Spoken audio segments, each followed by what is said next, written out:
Today is a basic day. I'm running light, nothing hard, nothing heavy. Not trying to get too fantastic or show my speed off. I mean, just a regular day of running. It's kind of cool out in Florida. This is cool. Anytime you got to wear a sweatshirt in Florida, this is considered winter. Usually the girls are wearing thong bikinis, but I don't think that's happening tonight, today on the beach. Nate Campbell is the lightweight champion of the world. He's also a 36-year-old warrior who has suffered crushing defeats and nearly been counted out of the sport, all en route to finally emerging at the top. Anybody can win every fight, because in this day and age, it's not hard to be undefeated. But when you've lost fights, you've had to come back through adversity, it makes you a whole different person. After years of striving and clawing, Nate Campbell is finally the king of the hill.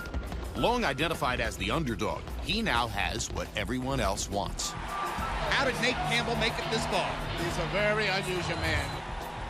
To get what I have, you gotta be willing to fight, kill, or die. And when you come to get what I have, be willing to fight, kill, or die.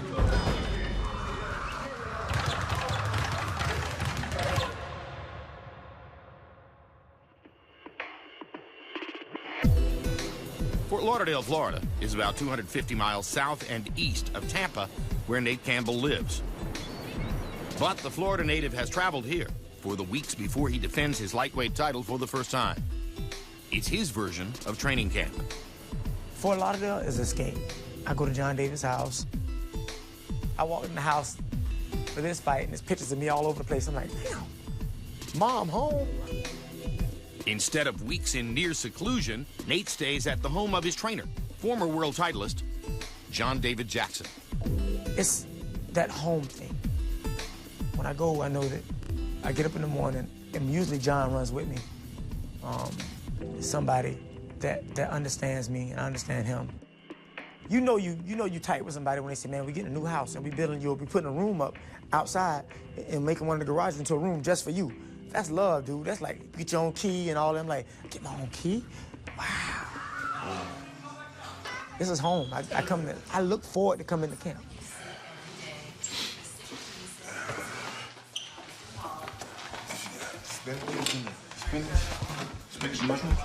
You know, well, they not, when I met him, you know, there was something there between us.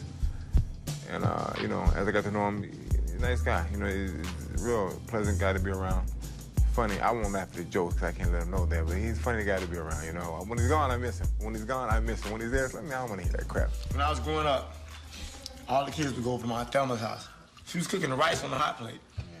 On the stove, she was cooking black-eyed peas. She stirred the peas, and a roach fell in it.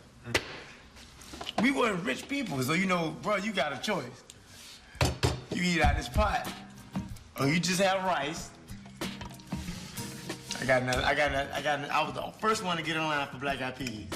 So you won't even know it. Fighting your way out of poverty is in no way unusual. Nate Campbell's path to boxing is.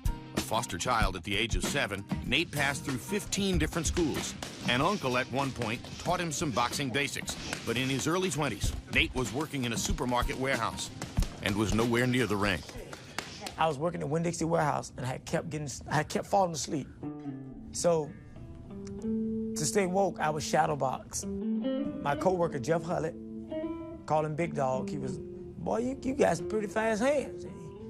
Look like you might want to try yourself boxing. You say you used to box, why don't you try to take it up again? I mean, you got great hand speed. A few weeks later, I found a gym. I've been boxing ever since. This is a Diaz. Some of the shots from the Diaz fight. That's the training camp. That's in the ring before the fight. That's after the fight. A dozen years removed from the warehouse, Nate Campbell is now world champion. But it didn't come easily. More than 3 years after losing a title shot, Campbell stepped into a bull ring in Mexico for another such bout. The underdog, of course, against a younger, undefeated champion named Juan Diaz. Body shots by Campbell. Campbell is backing Diaz up. He's grinding him down. Juan Diaz is folding up like an accordion. before our very eyes because of the tremendous effort of Nate Campbell in this fight. I feel like a champ.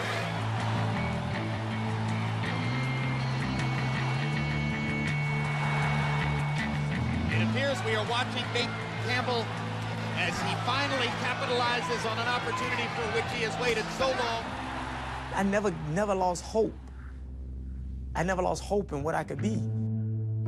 That night when he won the title, you know, that was a special night, you know, because it was just accumulation of a lot of stuff that he went through his whole life. You know, I mean, he had a hard road in life. So for him and for all of us, it was just a wonderful feeling just to see him become champion when everyone counted him out. The Galaxy Warrior has built his career on grit and defying the odds. Now, even though he's champion of the world, he counts on his outsider's edge and his continuing desperation to help him hang on to his newfound perch. My mindset hasn't changed at all. Because, see, I haven't made goo-gobs of money where I can sit back and rest on my laurels. I still got to feed my kids.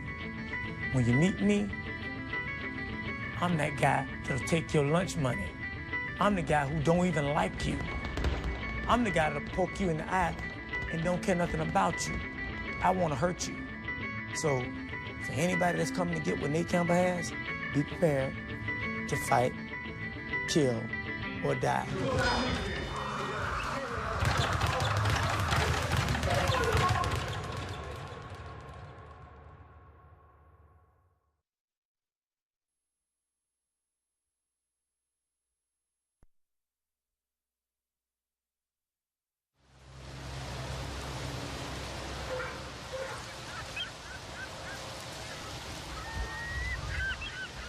This is a basic day for me. I don't get to eat the good stuff like pancakes, at least when I'm training. So I get to eat the, which I love. I love mushrooms, I love spinach. Get the egg beaters, egg whites. Yeah. This is the most dreaded part of the meal, turkey bacon. I'm Southern, I'm supposed to eat pork. I mean, supposed to eat pork. It's part of the Southern religion. Right now, I'm just taking weight off. I came to camp ready to fight. At nearly 37 years old, Nate Campbell is boxing's equivalent of a grizzled veteran. Last March, after 38 professional fights, Nate's tenacity paid off when he won a lightweight championship against Juan Diaz, a foe more than 11 years his junior. I'm physically stronger than I ever been. I punch hard as I've ever punched. I still got my hand speed, but more than that, on top of everything that I've always had, I have more knowledge. After pursuing and finally realizing his championship dreams, Nate Campbell finds himself in a new position, defending his title for the first time against a strong contender, Ali Funeka. It's about business for me. He want to get what I have, I ain't willing to give it up. I like being champ.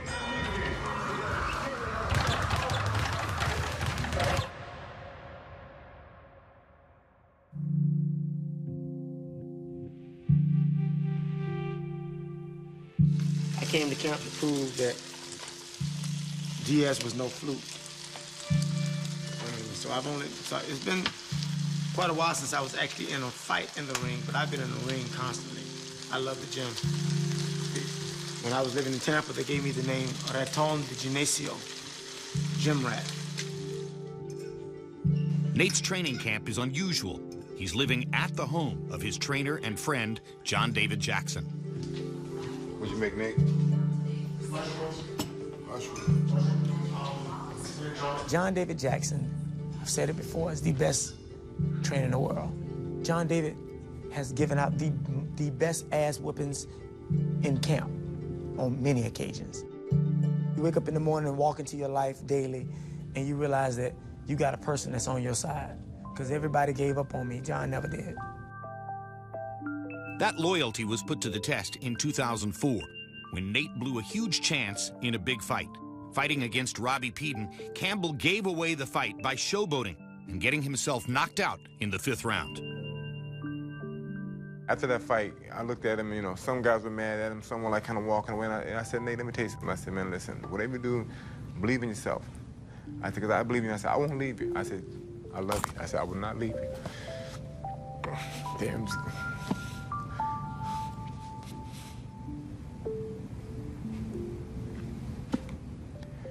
just special.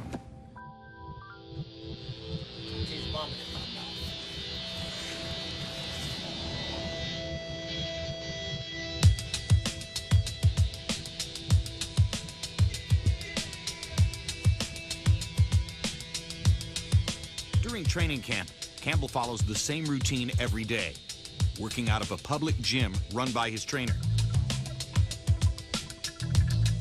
It's a familiar, light, comfortable atmosphere filled both with top-notch fighters and with nobodies.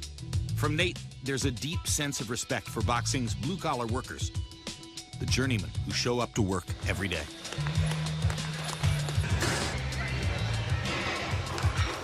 Those guys are the kind of guys that make champions. When you lose a lot, you learn a lot. So I grew up looking at the journeymen and looking at the great stuff they did. You could always pick the bad stuff out because there's so much of it. But there's one or two of the good things they do that I've stolen, put in my game. And you're like, man, that's a nice move. That ain't my move a lot of times. That's a Willie lunch meet or Joe show up on Friday to fight. It's his stuff I stole. And I think that's what has made me the kind of fighter that I am. I never gave up hope on who I was because I had all the best teachers, man. I had the best of the best of the worst.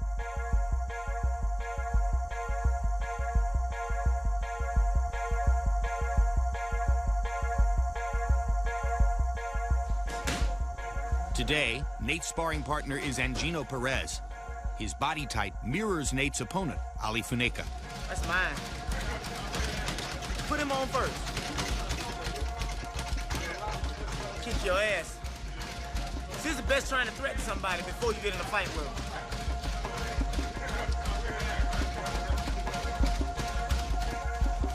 That shit ain't gonna work. It's gonna work for a little while.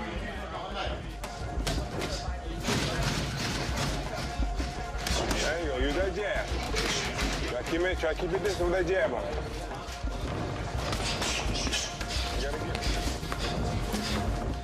When you're going for it, you know, you're the hunter. You want this guy that has the belts. You want what he has. When you have the belts, now you are really the prey because everybody wants what you have. So it's harder because now you have to keep it. Before you touch that body, just give it around and just moving that head before you start touching that body real good. Whether the hunter or the hunted, Nate's mindset remains the same. No result is acceptable other than victory. Pressure, baby. Winning the title was easy. Holding on to it is very hard. My preparation is on track. I'm ready to fight. I can fight tomorrow if they wanted me to. I can fight tomorrow and win by knockout.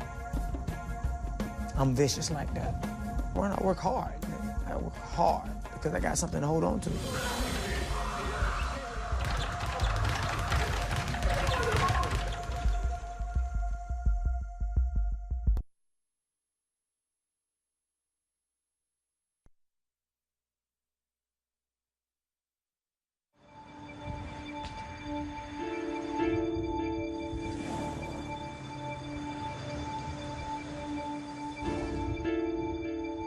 One of those days, man. As you all heard, I didn't make weight yesterday. Missed it by 2.5 pounds. Wasn't gonna make the weight. Tried, shed what, half a pound in 2 hours is all I could take off. Body just would not give. The consequences of not making weight are difficult for Nate Campbell. He has been stripped of his lightweight titles before he can defend them for the first time. A harsh and sudden reminder. Nate is almost 37 years old and in his 39th professional fight. I've never missed weight.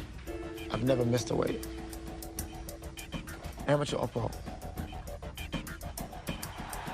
The fight is still on, and his opponent, Ali Funeka, can still win the titles Nate held just yesterday. But for the Galaxy Warrior, the upside of the fight is not so clear now. Instead of defending a title, he finds himself having to prove yet again that he belongs among the sport's elite. I'm focused anyway. I mean, I want to win. I'm taking this kid to the abyss. I didn't train as hard as I did to lose. But misery loves company. And I'm a miserable motherfucker right now.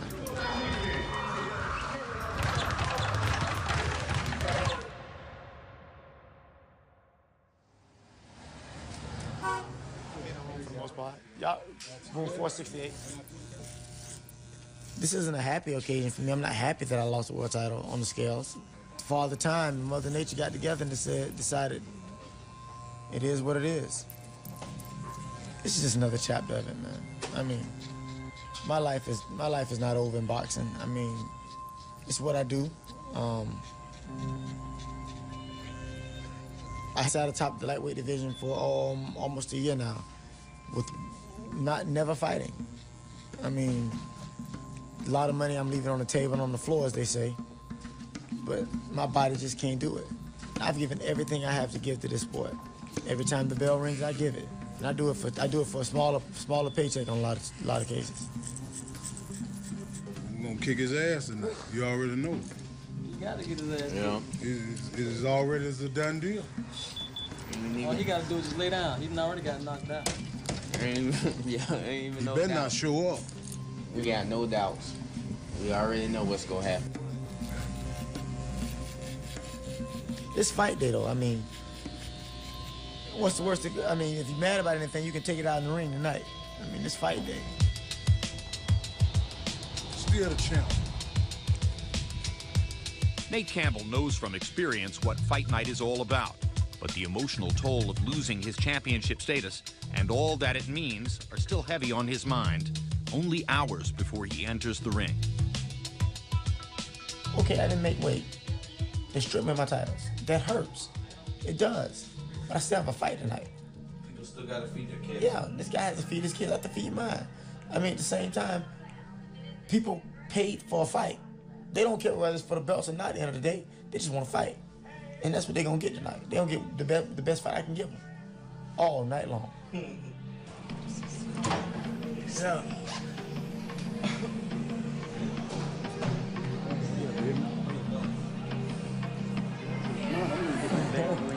You're going to fight me then. You know that? For those of y'all who don't know, this is the guy, Big Dog, who pushed me out of the warehouse. This is him. This is this it. The man.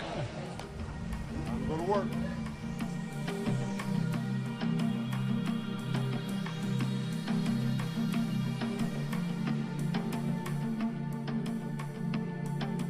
Questions are simple, but difficult to answer. Amid all the distractions of the past 24 hours, can Nate Campbell take care of business tonight in the ring? Going overnight, from hunted back to hunter. Be smart. Be smart. Let's go.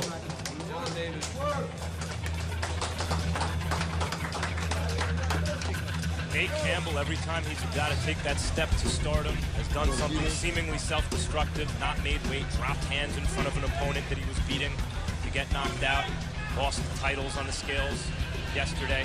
With the promotional things going on with Campbell, then not making the weight, can he overcome these distractions? 6'1" Funeka from South Africa.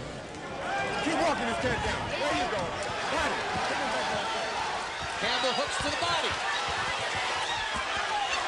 Trying to create an opening. Right hand to the ear scores by Campbell. Oh! And down goes Funeka. Timber.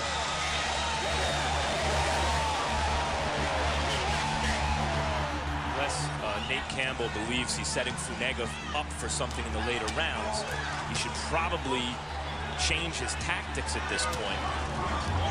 It seems that Funeka has started to, at the very least, fight his way back into the fight on the scorecards, and at the worst for Campbell, pull ahead in the fight.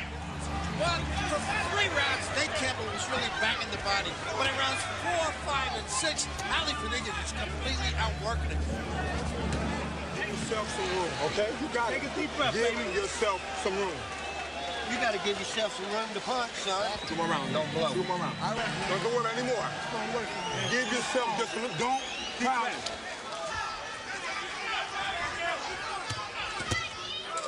That right hand that hurt right hand to Nate Campbell.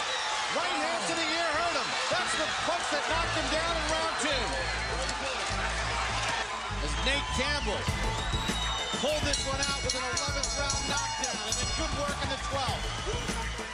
How does it feel coming in with belts and leaving without them in spite of victory? All my life I tried to be the best at what I did, and I finally was, and I lost on the scales. And I apologize to the fans, and I apologize to all the people that supported me. And now all I can do is go up and become a champion in 140.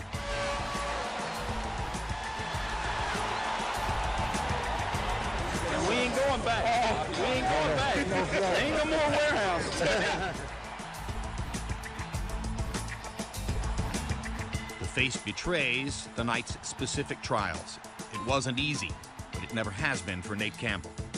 Now he's the outsider once again, a role that fits him well, even if the lightweight crown no longer does. So he's back on the prowl, calling out opponents, pushing himself forward as he looks ahead. Would have made a difference if I'd had all the belts and fought a fight this good tonight? No, it wouldn't have. I'm still a bad mother, shut your mouth, and you know it. I already got six different fights I'm being talked about. Judah, Urang, I mean, you name it. It's already started. That's not a bad problem to have, though. Boxing world, I see you at 140.